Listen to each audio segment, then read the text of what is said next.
humans, welcome to Starlight and Stitches. Thank you so much for joining me here today. If you have been here before, then thanks so much for coming back. I really appreciate it. I hope you've remembered to subscribe. If you are new here, then welcome. Welcome to Starlight and Stitches. This is Alice Land. I'm Alice, and in Alice Land we like to talk about yarny stuff, crochet, we do crochet book reviews, we do a bit of amigurumi, we do all sorts of lovely bits and pieces crafty wise. So if you think that is something you might enjoy, then please do subscribe. I will tell you a secret, my subscribers, they're the best. So if you are also the best, then please come and join them and click that little subscribe button. Now today, my lovely friends, I've had a lot of requests for this one. We're doing a crochet book review and it is going to be on Kawaii crochet. I've had this book for quite a while. It's one of the first ones that I got, and it's a very nice book, and I'm going to take you through it today. I'm going to do the usual. I will sit here and chat to you, and I'll put pictures up next to me here of what's going on in the book. Now this book layout is slightly different to a lot of the other ones that I've done before. There's a lot of patterns in here. Some of them are quite similar but in different colourways. Some of them are not similar, so I'll show you as we go through. Now I really like this book. I haven't used it a huge amount, but I like the patterns in here. I think this is a particularly good book for beginners. When we go through the book, let's open it up. Now the colours of this book, everything about it is really pretty. It's wonderfully laid out. The colours are all rainbow and beautiful and lovely. Look, I'm just going to show you the... It's just, there's rainbows everywhere and I love rainbows. As we go through the book, the patterns themselves are split into groups of colour. So we have red, orange, purple, blah, blah, blah. So every group of patterns are in a particular colourway. We've got some different skill levels throughout this book as well. There's 3 different skill levels. Got beginner, easy and intermediate, and they're represented by the cute little cloud faces. I don't think any of these are really tricky. If you've been crocheting for a while then and you can read a amigurumi pattern, I don't think any of these will be difficult for you at all. Even for beginners, I think most of these are very doable. So let's crack through the book. When we first start going through, it's got the usual bits and pieces. It tells you about tools and materials that you might use. It's an interesting bit about colour theory in this book as well. It tells you about the colour wheel, how different colours work together, different types of colours that you've got, like you've got your primary and your tertiary and your secondary colours, monochromatic colours, triadic colours. So there's a bit of information about that which is quite useful. If you're not used to putting 2 colours together and you want to try something new, that's a really useful part in this book. So we're going to start with red. Now each section has like a little explanation about the colour and a bit about the theory behind that colour, which I really quite like. So for red, for example, it says, red is the colour of energy and excitement. It's vibrant, powerful and full of passion. Red is strong-willed and can give us confidence. The colour red can also stimulate the appetite and is associated with luck and prosperity. Very nice. So let's have a look what's in the red section. So we start off with the apple. I've made this apple before. It's very cute and it's super easy to make. This is a beginner level. I'm not gonna like harp too much on each individual item because I don't think that this book needs it. Like I say, the patterns are all fairly simple, so I'll kind of not rush through them, but I'll just kind of show you what is in this book and then you can see if it's something that you might like. So the apple is what we start with in the red section. Then we have a Christmas light in red. That's also a beginner level. Next to the Christmas light we have a chili pepper. Now I don't know if you noticed, so far throughout the red they've got the contrasting green colour and it works really well. So that's kind of a theme that goes through this book. It will show you colours that work really well together. Obviously you can change things up. You don't have to use the red colour or the green colour. Obviously for things like the Christmas light, you can do them in all the colours. I think they might be throughout this book. So chili pepper was the last one. I like the fact that they all have faces on. That's very kawaii. Again, you don't have to put a face on if you don't want to put a face on it. You can just have it as the thing. Then we have a bucket of popcorn. This is a tricky one. That is on the higher end of the level. That is intermediate, that one. Yeah, so there's no difficult level. So it's, hang on, what is it? They got beginner, easy and intermediate. So super duper. So popcorn's really cool. Obviously all those little tiny pieces of popcorn, I don't think I'd make that because it'd be an absolute pain in the bum. But for somebody that's got more patience than I do, that would be really, really cool. While I'm here, I just want to let you guys know as well that I'm in the middle of planning something a little bit special for next week. It's going to be a bit different. I'm making stuff ready for next week's video. So I hope that you will join me for that. I just wanted to interject that in the middle there because I'm very excited about what I'm doing for next week. Anyway, next in the red section we have a soda cup. Now the lid of this soda cup is removable and then inside you've got your Coca-Cola. You could change that to anything you like. If you prefer a Fanta or a Sprite, you could also put those as your colours for your inside soda. Very cute. Then we're on to orange. So the orange section, the little introduction here says, orange is intellectual and full of adventure. It's associated with warmth, health, optimism and energy. Orange can offer emotional strength in difficult times and motivate us to look on the bright side of life. How nice is that? So I like these little bits of extra information we're getting about the colours that are being used. I think sometimes people don't really take too much consideration about colour. I know obviously we all have favourite colours. What's your favourite colour? I will tell you mine when we get to it in the book. Some of you might already know because I think I've said it before. But it's quite nice to get a little bit of theory about colours that we're using. So for example, if you're making a present for somebody, you can kind of follow these colour theories. If it's like a good luck in your new job present, then you can, you know, find a colour that kind of represents strength and good luck and all that kind of thing. Anyway, orange. What do we have in the orange section? We've got a carrot cake. That's really cute. That's an intermediate one. Yeah, I can understand that being intermediate. There's a lot of little details on here, so that's very, very nice. I like that one a lot. Then we have a creamsicle. That looks fairly simple. Next we have an orange in the orange section. Of course, a little cute orange. Again, both of those ones are super duper easy, beginner levels. Then we have orange juice. That's a nice one. That's very cute. That the orange juice is, wow, I can't talk. The orange juice is an intermediate one. Next, we have a pumpkin, always handy for Halloween. Lots of people like making pumpkins around Halloween. I saw some beautiful, like autumnal toned pumpkins last year that lots of people were making. They were really cute. But I like things with faces. I like inanimate objects with faces, so I would be tempted to make a kawaii pumpkin because I like things that shouldn't look like they look. Next we have yellow, and yellow is my favourite colour because it's the colour of sunshine and stars and sunflowers and happiness, I think. So, it says here, yellow is the colour of happiness. Yellow is the brightest and most visible colour in the spectrum. Words often associated with this colour are sunshine, happiness, humour, creativity and fun.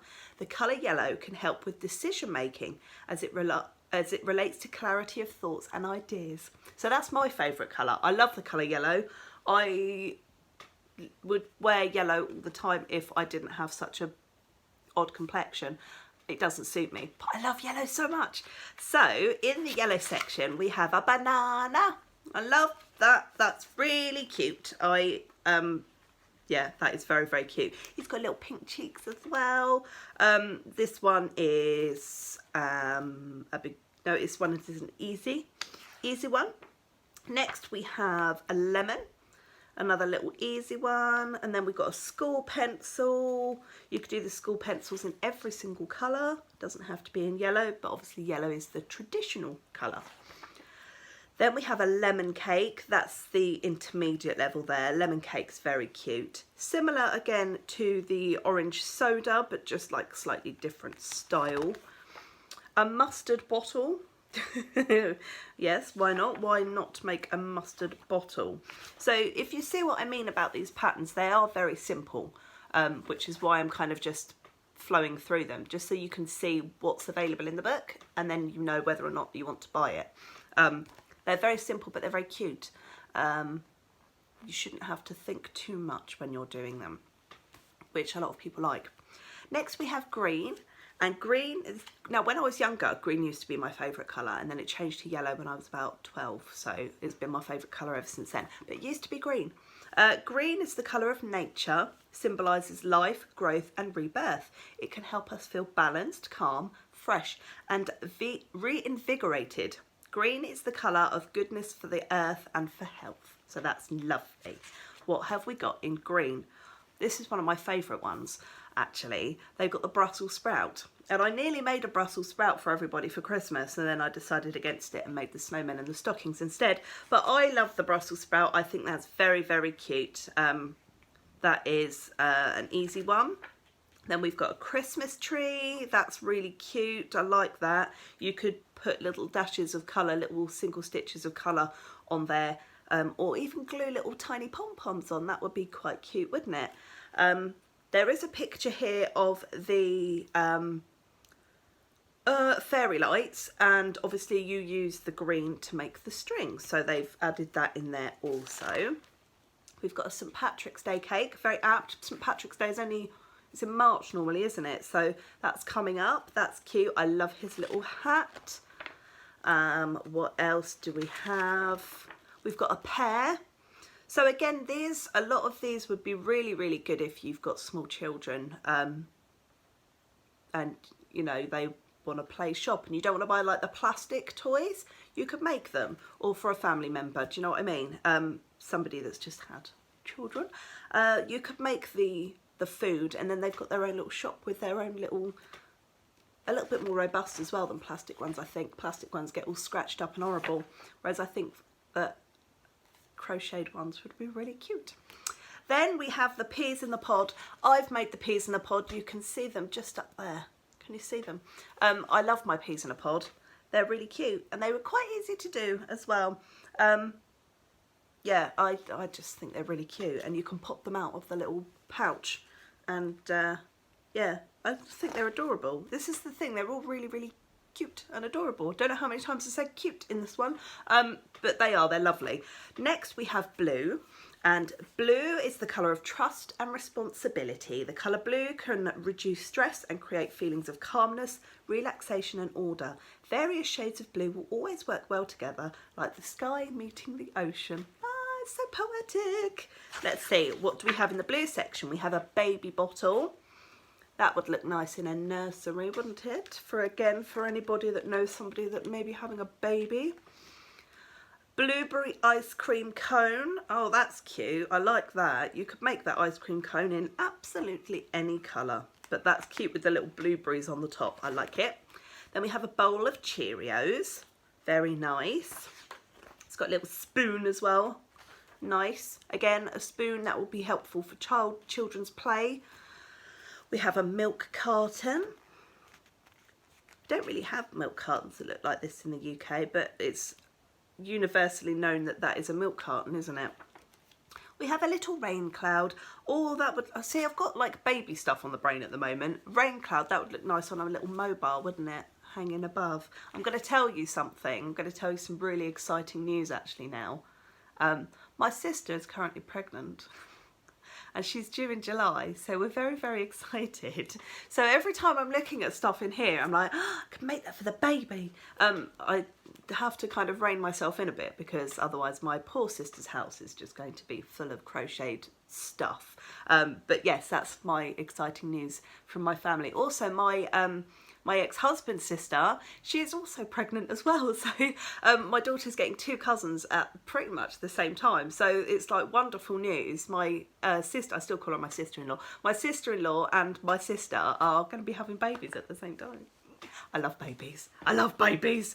Oh, anyway, yeah. So that's why I keep saying, oh, this would be good for baby or a small child. It's kind of on the brain. There's a lot of it at the moment. Look, I'm getting so teary because I'm so excited. So next we have purple. Love the colour purple. This is my daughter's favourite colour. Now, purple is a colour full of presence and one that can stimulate the imagination. It's a strong colour that can be a bit tricky when incorporating it into a design. A surefire way to use it successfully is to employ it monochromatically, that is with other shades of the same colour. Okay, so purple can be a bit tricky to match with other things. I quite often like to mix purples with blues, but then I also go completely off the scale and I mix purple with yellow, for example. He's got a yellow tongue. So I like to clash colours sometimes. You can do whatever you like. What have we got in the purple section? We've got a beet. I like him. I like the beet very much. We have got a hot air balloon. Again, a lot of these patterns that are in their colour groups, you can make them like out of loads. Hot air balloon, you can make a really cool like bunting and have like hot air balloons going along your broom. That's actually really cute. I like that hot air balloon. That is an intermediate one. And then we've got toast with jam, another cool food play one. Again, the toast with jam, you could do orange and have toast with marmalade. Next we have a turnip. Turnip is very similar to the beet. Where is he? Yeah, he's very similar to the beet. He's just got a colour change in him. Sneaky, sneaky. Then we've got a wedding cake. Oh, that's nice. I like that. It's a two-tier cake with some stuff on the top. Again, make it in any colour you like. Next we've got pink. And pink is the sweeter version of red. It's cute, romantic, caring and playful. The colour pink represents nurturing and unconditional love. It's also a sign of hope, inspiring comfortable feelings and a sense that everything will be okay. In the pink section, we've got some cotton candy. I'm not sure about that one. I don't like that one. That looks a bit odd to me. We've got a heart. I have made a heart. I've made 3 hearts in 3 different yarn types last year for Valentine's Day. Valentine's Day being next week, boys and girls. Don't forget to make something lovely for your loved ones. Yeah, I like the heart. That was easy to make, by the way. I've got experience with that one. Then we have a strawberry ice cream cone. See, I told you you can make the ice cream cone in any colour you like. That's nice, and I like the little cream on the top with the strawberry. We've got a bowl of Fruit Loops. So instead of a bowl of Cheerios, we've got a bowl of Fruit Loops, and they've got obviously the colourful little fruity loops in there. We've got a watermelon popsicle. That's very nice. I like the pink and the green together on that one. Then we've got brown. The colour brown is a serious colour. It's very serious. It's down to earth and signifies support, stability, comfort and structure. In colour psychology, brown is honest and relates to the hardworking and the industrious who have both feet planted firmly on the ground. That's interesting. There we go. In the brown section, lovely humans, we have corn dog. I like him. It's got a little bit of mustard maybe. Is that, yeah, mustard on him. We have a pretzel. I like it. Oh, his face is like just tucked on the side. Hello. Little pretzel. We've got fortune cookies. Very nice fortune cookies there. Pancakes. He's got a little blob of butter on his head, like the pancake. A vanilla ice cream cone. That feels a bit cheaty, doesn't it? When they tell you like there's 40 patterns in here, but so far 3 of them are ice cream cones just with a different topping on the head. I mean, they're cute. They are good. They are lovely. But it's kind of, you know what I mean? Yeah, ice cream cone. That's the last one of the patterns. So I've shown you, they're pretty adorable, aren't they? Most of them are fairly simple. The artwork in this book and the way that they've set things up are really, really lovely. It's easy to read. The patterns are simple. The skill levels are beginner, easy and intermediate, so there's nothing really difficult in there. It's a great book for a beginner or somebody that is just starting out on their amigurumi journey. It's very easy to follow. I like it a lot. At the back it's got all the things about the basic stitches, increasing, decreasing, special stitches, like you do in any crochet book, so that's good that that is in there. Tells you about finishing off, colour work. Yeah, it's got some lovely hints and tips in the back. How to do the faces. It's really cute. So it's got a nice bit at the back as well about the author, Melissa Bradley. Now she's so pretty. There's a lovely picture of her in the back of here. I'll stick that up with her yarn in the background. Oh, she's lovely. She is a crochet designer and she is also a colour enthusiast who has a love for all things handmade. Don't we all? I think that's why we're all here, basically. She's got a bachelor degree in interior design and is a certified florist. But it was after the birth of her second child she fell in love with a new medium of design, yarn. If she doesn't have a crochet hook in hand, she can be found baking or out in the garden. Oh my God. I want to be Melissa Bradley. Wow. Amazing. Anyway, guys, Kawaii Crochet, what do you think? What do you reckon? I really like this book. I haven't used it a huge amount, but it is something that I am glad that I've purchased. When I bought this, obviously it says 40 patterns. Did I pay? Yes, I did. I bought this off Amazon and it was £15.99. And on the back here it says US dollars $22.99. So I think that's pretty good for getting 40 patterns. And again, a lot of them you can swap and change and mix and match colours and all that sort of thing. So you can get a lot of use out of this book, again, especially if you are fairly new to amigurumi. I think if you're very skilled, then something like this probably wouldn't hold your interest for too long, but it's a lovely book. I do like this book. I have made stuff from this book and I'm very happy with everything that I have made from this book. So I hope that me showing you what is in here has helped, and then you can decide whether or not it's something you would like to purchase. So that's pretty much it for today. I don't like to go on too long with the crochet book review videos because I know that most people stop watching about halfway through, which is always really helpful. Guys, leave some comments, let me know your favourite colours, let me know if this book is of any interest to you, and talk to me about colours that you like to use when you crochet. I am going to go and have some tea, as is per usual after I've done a video. Yeah, I hope that you're all doing well. I'm really looking forward to next week's video and I hope that you will come and join me for that. Please look after yourselves and look after your loved ones, and I will see you next week. I love you all very much. Bye bye, friends.